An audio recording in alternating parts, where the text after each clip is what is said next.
Yours truly, an irredeemable deplorable.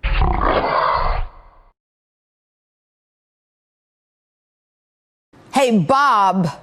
You talking to me? You talking to me? Yeah, I'm talking to you. You're the punk. You disgust me.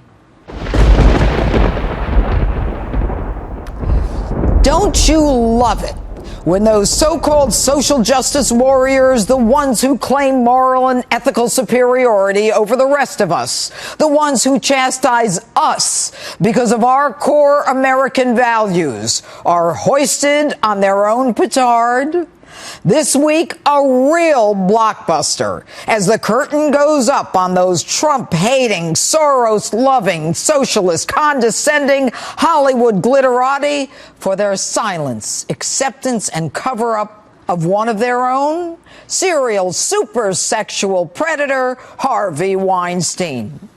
Weinstein, once a famous, now infamous movie maker, accused of at least 3 rapes and continuing sexual assault and harassment of dozens of young women on 2 continents, silencing those around him with his ability to intimidate victims, pressure business associates, and buy powerful Democrats.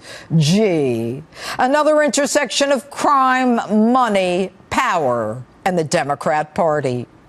Weinstein gave hundreds of thousands of dollars to the Democrat Party, nonstop donations to Hillary Clinton, hundreds of thousands of dollars to that Clinton foundations, and reports of almost $1.5 million to the Clintons.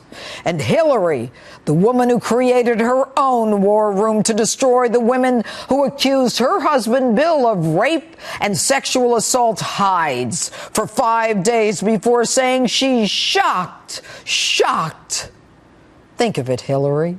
Were you elected president, you could have done for your friend Harvey what your husband Bill did for his friend, that Palm Beach billionaire, convicted serial pedophile predator Jeffrey Epstein, by getting the Department of Justice, the feds, to intercede. Take those child rape cases from the Florida DA, where Epstein was facing hard time, to federal Easy Street, where he quickly got home monitoring. It could be you said nothing for 5 days because your experience with pedophiles goes deep, like when you laughed about and destroyed a 12-year-old innocent girl who was raped by 2 adult men so severely that she was in a coma for days, leaving her barren and unable to have children. Hillary, 'twasn't misogyny that killed the beast, 'twas karma. And Hillary, you actually say this in another country as if we're not gonna hear it. We have someone admitting being a sexual assaulter in the Oval Office. There has to be a recognition that we must stand against this kind of, action that is so sexist and misogynistic. Hillary, the only sexual assaulter I know of in the Oval Office is your husband, the one who left his stain on a blue dress of a young intern in the White House. Are you still schizo?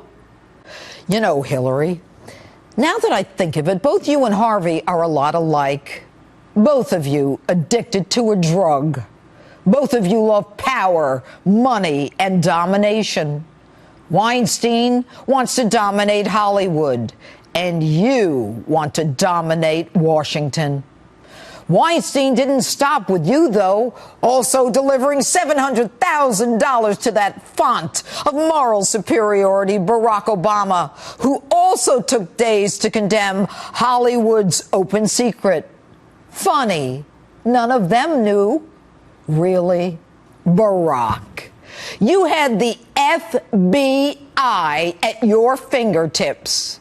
Did you have them a little too busy going after conservatives and covering up Hillary's email scandal, too busy with politics to find a predator in their midst? And Michelle, you condemn women because we didn't listen to our inner voices and vote for your girlfriend Hillary. Where was your inner voice on the day your daughter got a job with Harvey? And Meryl Streep, another paragon of virtue, says she didn't know. And while she preaches to us at the Golden Globes about our president. And this instinct to humiliate, when it's modeled by someone in the public platform, by someone powerful, it filters down into everybody's life because it kind of gives permission for other people to do the same thing. When the powerful use their position to bully others, we all lose. Meryl, you say you didn't know? How much has your best bud Harvey added to your bank account while you stood oblivious to the victimization of young women who want to be you?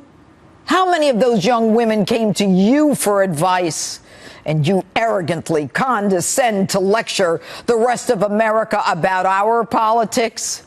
And no surprise, though, your morals are nowhere in line with ours. You openly rise to applaud a child rapist, Roman Polanski.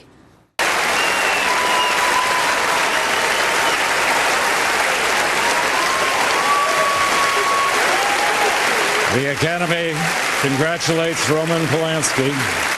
And then there's tough guy Robert De Niro. I thought he was a good fella until I heard him talk about our president. He's a punk, he's a dog, he's a pig, he's a con, a bullshit artist, a mutt, thinks he's gaming society. Well, I'd like to punch him in the face.